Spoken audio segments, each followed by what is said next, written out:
So I know there's a custom where the ushers shut the doors and they don't let anybody in. You can let anybody in. There's really nothing that distracts me. Just don't let anybody out. So you may have noticed that one of the cars we have is a 2000 Sable Mercury. It has a V8, not much in the way of emissions controls, so it flies. But my insurance company charged me as much as it did for my 2022 Hyundai. So I called them up, and they said, Rabbi, you just don't have any safety features. Well, of course it doesn't. It's 22 years old. And I tell them it was the top of the line, 2000 Mercury, all the bells and whistles available in that year.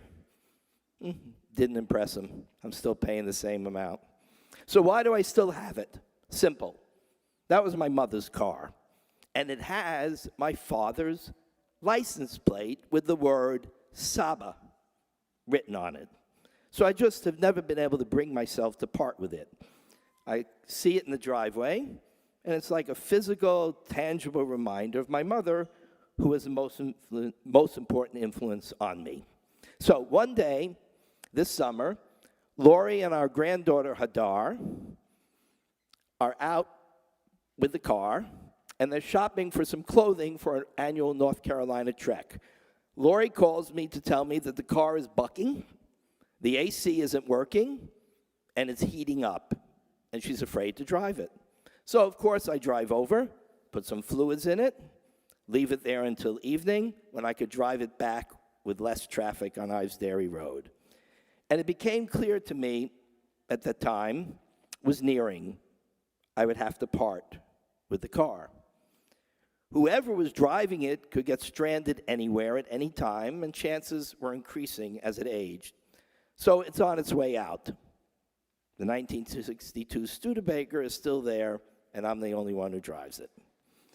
In reflecting on it, I was kind of embarrassed because it was becoming obvious that the car was on its last legs. I should have reached that conclusion a while back. But as I said, I was looking at it as the most tangible physical item I still had from my mother, and I could see her driving it, and she loved the car. But then something else happened that made me realize that car wasn't really the most tangible item that I still had from my mother. And that brings me to the next story. Also a bit embarrassing in terms of my being slow on the uptake. And the story has two parts. One episode from 16 years ago, and a repeat from this past year. 16 years ago, our eldest son, Zev, had moved to Atlanta after his graduation from rabbinical school. And because we were in Israel when they made the move, we couldn't help them or even see the house they were renting.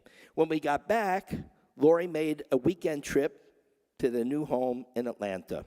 But I had weddings and unveilings and B'nai Mitzvah booked. I couldn't go. Then I got a call from the eldest granddaughter, who was 9 years old at the time. That's Eden. So, Saba, when are you coming to see my new room? I set it up and I decorated it. And my answer was, I don't know, Eden. The next few weekends I have weddings, bar and bat mitzvahs. Rosh Hashanah then will be only a few weeks away. I just don't know. I figured that Eden would understand, even if she was just 9 years old, because she knew a lot about what a rabbi does. At least that's what I thought, until she said, Saba, that wasn't a very good answer. Wow. My 9-year-old granddaughter tells me I gave her the wrong answer about when I was coming to visit. You know, when my mother told any of us we were wrong, we knew we were wrong. She had the perfect moral compass. When our daughter Dahlia says I'm wrong, I don't argue. She has common sense and clarity, very similar to my mother. And it comes with a persistence that making arguing quite futile anyway. When my wife says I'm wrong, I probably am.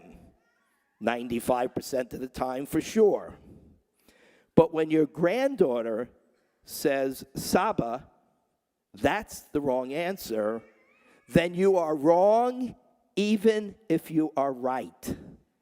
You are wrong even if you are right. So after a short pause, I said, Eden, you're right. It wasn't a very good answer. I'll call you back in a half hour with a better one. So I get on the computer, and before I can even type in the word Expedia.com, I get an email from the family in Atlanta. What's in it?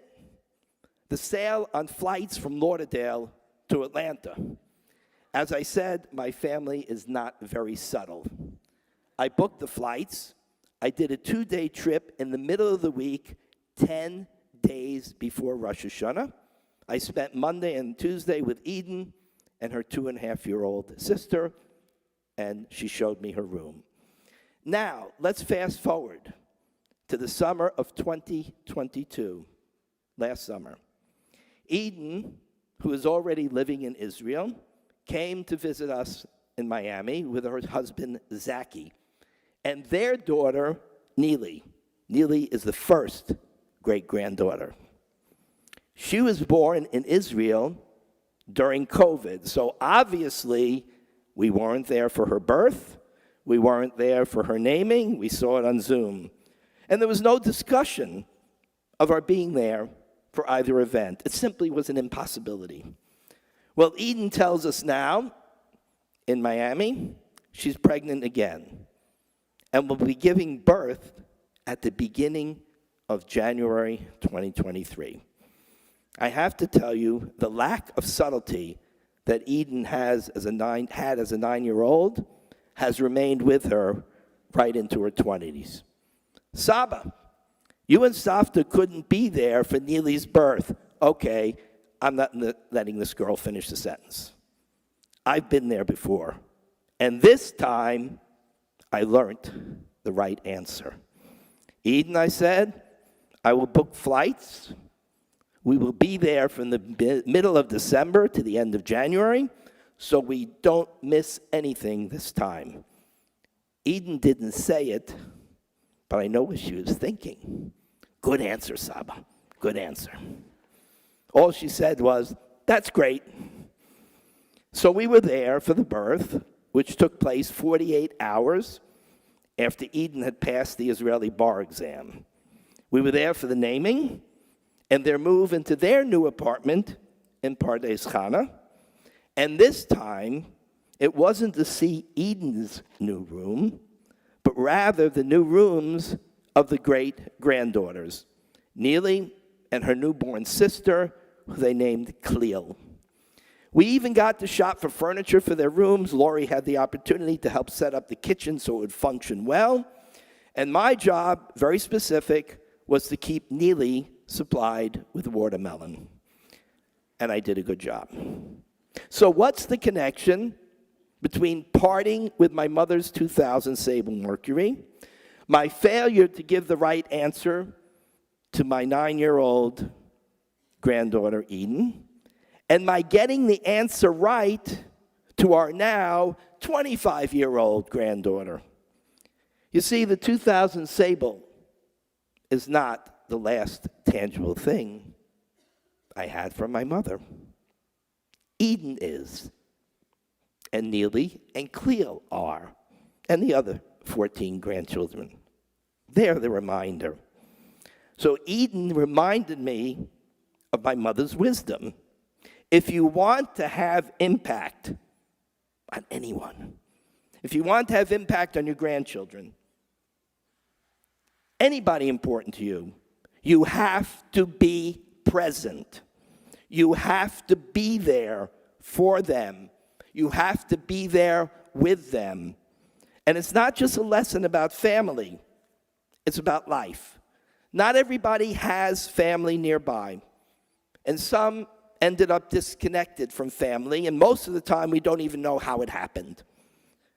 But you have friends. You have your community. You have your synagogue. You have strangers who could benefit from your kindnesses. There are children who need someone to read to them.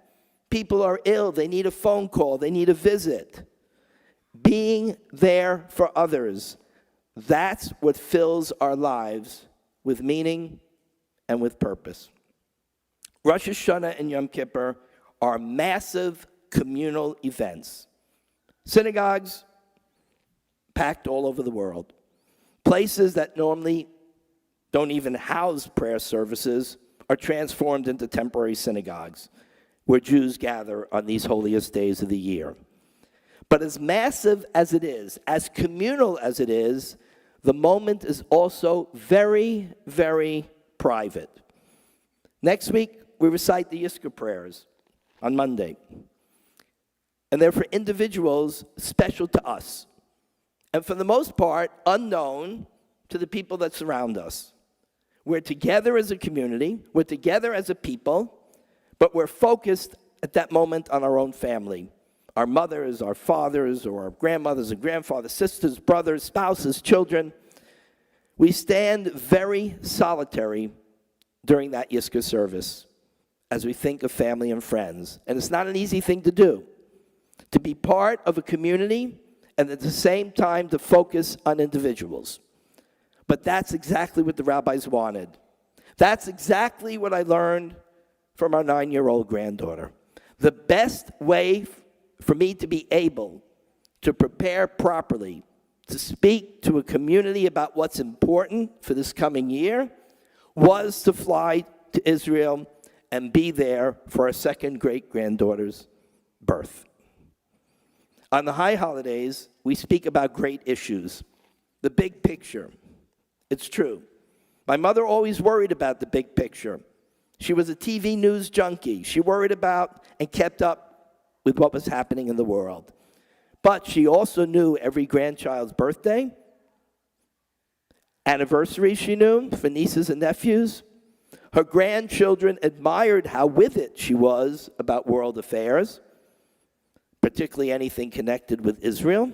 But the reason they missed her after she was gone and wasn't at the graduations and the birth of their children, her great-grandchildren, is because she really knew and cared about them, their lives, their struggles, their triumphs. And she showed up, because 90% of life is just showing up. That's what my mother, my granddaughter, and my experience as a rabbi has taught me. The importance of the details, the individual in the big picture, was driven home while in Israel this past April and May. As you well remember, the number of terror attacks in Israel rose significantly last March, April, and May. When we were in America, we hear that a terror attack happened, and sadly, there were casualties. Maybe we'll even hear their names, probably not. Certainly nothing more than a name. But in Israel, you listen on the radio. They tell you about the victims. They tell you about their lives. They tell you about their families. We get to know who they were, who they loved, and who loved them, who will miss them, whose lives are permanently altered by their untimely deaths. As part of the Federation mission, we went to a memorial service for the soldiers and the victims of terror over the decades since Israel has declared her independence. It's called Yom HaZikaron, the Day of Memorial. They told us of the more than 28,000 who had fallen to keep the Jewish state alive since 1948. But that wasn't most of the ceremony. Most of the ceremony was telling us of the lives of some of the 28,000 we were remembering. And picture this. On the podium, there were at least 15,000 people at the ceremony. They had the families of the victims. They had their descendants. They had the children who were now adults but had to grow up without that parent in their lives. So we heard their names. We heard their stories. We understood who they were. 2 months ago, we had the privilege of hosting the memorial service that commemorates the bombing of the Jewish Community Center in Buenos Aires. The terror attack took 82 lives. Some of you knew people there. Rabbi Roisman participated in some of their funerals. There were appropriate speeches by the appropriate dignitaries. You know the shtick. Everybody who's supposed to speak says a few words, beautifully written. But the moment that captured every person's attention, that captured our hearts, was when they read each name out loud and they put the victims' pictures right on those screens. So the larger picture took on a greater and more urgent meaning because of the smaller picture, the details. Each year, here at Beth Torah, we print a beautiful book of remembrance, which is compiled as an act of devotion and love by Marsha France. The texts in that book, the words we recite, the prayers we read, are all readily available right here in the Machzor. It's right there. So why do we make such efforts to print the book of remembrance? Why are people so pleased and moved to have them available for Yizkor? It's very simple. In this book, we list the names of each of our loved ones. Every year, we receive a note from Marsha. It gives us the opportunity to renew the list and the tribute, or if necessary and sadly, to update the list, to add those names that we had lost in the previous year. It's a powerful moment. If there are no new names, well, a sigh of relief, maybe a quiet prayer of thanksgiving. If there are new names to add, we focus on that person, on that loss. We reflect on it, and we dutifully, lovingly, sadly, and with our hands shaking, we have to add that name. This book of remembrance takes the Yizkor service, standardized in our Machzor, very beautifully, but it makes it intensely personal. It makes it real. It takes the general recitation of Yizkor and it adds the details to it, the meaning to it, the poetry to it, the emotion to it. Seder table is the best example of this. A time comes when the chair that our loved ones sat at during the Seder is empty. You know, some people have told me, it happens every year. Well, Rabbi, we really didn't do a Seder this year because Mom or Dad wasn't there. And we couldn't bring ourselves to do it. Sorry, as my granddaughter would say, that's the wrong answer. The right answer is to hold the Seder, place a descendant of the loved one in that proverbial empty chair, tell the story of that person who once sat in that chair at the Seder. Maybe the foods they helped prepare, or the stories they told, or the way they sang a song, or just the way they looked around the table and admired and gave thanks for what surrounded them. At our Seder, sitting in my father's chair, is Aviv, who is named after my father, whose name was Avraham.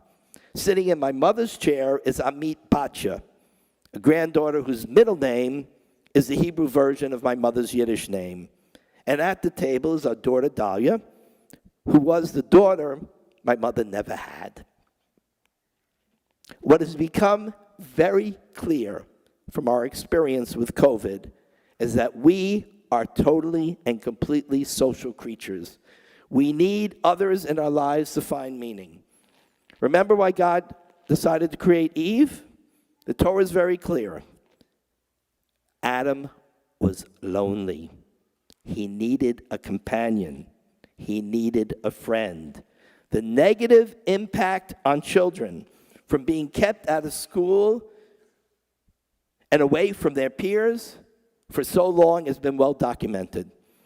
We're becoming increasingly aware of the damage that communicating almost exclusively through the internet is doing to young people's ability to interact on a personal level, to find happiness, or to find real friendship.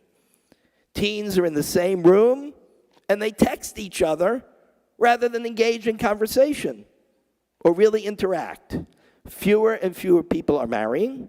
More and more people are living alone. The happiness and satisfaction levels, as they measure them, are going down.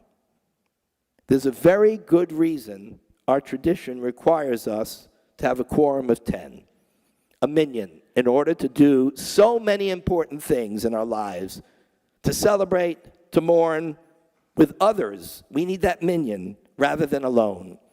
It's because we need others to give meaning to life and to help us deal with losses when we feel most alone. Our communities, our families, our country, our happiness all depends on being there for each other. Rabbis often ask each other why so many people return to the synagogue for the high holy days. Truth be told, if I were to give you a list of reasons why you're here today and why people will be here next Yom Kippur, I think to be in the presence of God would be very far down the list, if at all. I think the top answers would be because you want to be with your Jewish community. You want to be part of Beth Torah. You want to be with your family and your friends. You want to come up here 3, 4 generations strong. I know that the big thing on Rosh Hashanah is a family dinner on the first night and break fast at the end of Yom Kippur. And the most observed Jewish ritual in all of Jewish life is a Seder. Maybe just eat a piece of matzah, remember who we are, but it's to gather with the family. Bottom line, we do those things which connect us to family, to friends, to community, and to the Jewish people. So Barbra Streisand was right. Don't worry, I don't sing Barbra Streisand songs. Nobody should. But when she said, people who need people are the luckiest people in the world. That's philosophy. So remember, my friends, what my 9-year-old granddaughter taught me. I don't have time to see you is always the wrong answer. Even at the moment, it seems to be the right answer. I can do it alone is always the wrong answer. The greatest moment of the year in our synagogue will be next Monday night at Nila.